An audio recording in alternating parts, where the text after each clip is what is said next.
Hello bachcho, let's read this question. Question says a soap bubble of 8 centimeter in diameter containing air at 27 degrees centigrade and 760 mm of Hg pressure is expanded until its radius becomes 6 centimeter. Assuming pressure and temperature constant, the number of mole of air added are. ठीक है, ध्यान रहे यहाँ पे आपको बोला है final number of moles नहीं पूछ रहे, कितना नंबर ऑफ मोल्स आपको ऐड करना पड़ा. ठीक है, कितना number of moles of air add किया आपने वो पूछ रहा है यहाँ पे. ठीक है, तो ये first of all let's see the key concept. सबसे पहला तो आपको काम क्या करना है, सारे आपके जो यूनिट्स है उसको स्टैंडर्ड फॉर्म में कन्वर्ट कर लो. So convert all the units in standard form. क्या कहने का मतलब है, प्रेशर की यूनिट एमएम ऑफ एचजी में गिवन है, पर स्टैंडर्ड यूनिट क्या होती है, एटीएम होती है. तो एमएम ऑफ एचजी को आप एटीएम में कन्वर्ट कर लो, डिग्री सेल्सियस को आप एब्सोल्यूट टेम्परेचर एंड केल्विन में चेंज कर लो. ठीक है, ये डायमीटर दिया है, डायमीटर को आप रेडियस में चेंज कर लो और सेंटीमीटर में नहीं डेसीमीटर में लेंगे यहाँ पे. ठीक है, क्यों लेंगे डेसीमीटर में, क्योंकि हमें यहाँ पे वॉल्यूम निकालना पड़ेगा. डेसीमीटर क्यूब इक्विवेलेंट किसके होता है, 1 लीटर के इक्विवेलेंट होता है, तो इस वजह से हम यहाँ डेसीमीटर क्यूब यूज करेंगे. ओके.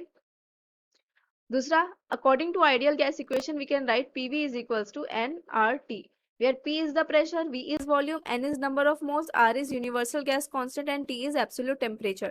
ठीक है, तो देखा, अब स्टेप बाय स्टेप सॉल्व करते हैं.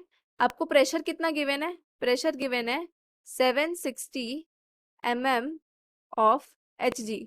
ठीक है, आपका 1 ATM में कितना mm Hg होता है, 760 mm ऑफ Hg ये होता है. तो मतलब 760 mm Hg represents 1 ATM pressure. तो प्रेशर कितना हो गया मेरा 1 ATM. टेम्परेचर मेरा कितना गिवन है 27 डिग्री सेंटीग्रेड. तो इसको मैं केल्विन में चेंज करूंगी बाय एडिंग 273. 273 को आप ऐड कर दो डिग्री सेल्सियस में, तो वो किस में कन्वर्ट हो जाता है, केल्विन टेम्परेचर में कन्वर्ट हो जाता है. तो टेम्परेचर मेरा 300 केल्विन आ गया. अब देखो डायमीटर आपको गिवन है इनिशियली, डायमीटर यहाँ पे मैं लिख देती हूँ इनिशियल, पहले इनिशियली बात कर रहे हैं. इनिशियली डायमीटर क्या है आपका 8 सेंटीमीटर. तो रेडियस कितना हो जाएगा आपका, पहले तो इसको डेसीमीटर में कन्वर्ट कर लो. तो 1 सेंटीमीटर में आपका कितना डेसीमीटर होता है, 10 डेसीमीटर होता है. ठीक है, तो यहाँ पे 1 सेंटीमीटर में 0.1 डेसीमीटर होता है, सॉरी 0.1 डेसीमीटर होता है, राइट. तो ये कितना हो जाएगा, 8 centimetre will be equivalent to 0.8 decimetre. तो मेरा यहाँ से रेडियस क्या आ गया, इनिशियल रेडियस, इनिशियल रेडियस आ गया 0.8/2. डेसीमीटर का हाफ कर दो वही रेडियस होता है, मतलब डायमीटर का हाफ कर दो, सॉरी डायमीटर का हाफ कर दो वही रेडियस होता है. तो ये आ जाएगा मेरा 0.4 डेसीमीटर. ठीक है, तो इनिशियली आपके नंबर ऑफ मोल्स देखो, PV is equals to nRT से मैं यहाँ लिख सकती हूँ एन क्या हो जाएगा आपका, n will be equals to PV upon R T. ठीक है, सोप बबल है ना, सोप बबल कैसा होगा, स्फीयर शेप का होगा. तो यहाँ पे वॉल्यूम स्फीयर का क्या आ जाएगा, volume of sphere 4/3πr3, right. तो एन इनिशियल, एन आई से मैं रिप्रेजेंट कर रही हूँ, n initial, pressure 1 ATM into volume क्या लिखेंगे 4/3πr3 divided by R into T. R is the universal gas constant. सारी वैल्यूज पुट कर दो, 4 इंटू पाई है ना, पाई की वैल्यू क्या होती है 3.142 इंटू रेडियस क्या है 0.4 का whole cube divided by universal gas constant 0.0821 value लेंगे और टेम्परेचर 300 केल्विन. ठीक है, तो यहाँ से आपका इनिशियल मोल्स कितना आ जाएगा, your initial moles will be 0.01088 मोल. ठीक है, इसी तरह से हम फाइनल मोल्स निकाल लेंगे. फाइनल मोल्स के लिए भी आपका NF सेम फॉर्मूला यूज होगा, पीवी अपॉन आरटी. प्रेशर और टेम्परेचर कांस्टेंट रखा है, ठीक है, आपको क्वेश्चन में ये मेंशन है. तो प्रेशर तो सेम है into 4/3 r final cube, final radius divided by R into T. Question में क्या बोला आपका, फाइनली रेडियस कितना हो गया 6 सेंटीमीटर हो गया. तो रेडियस फाइनल कितना है आपका 6 सेंटीमीटर.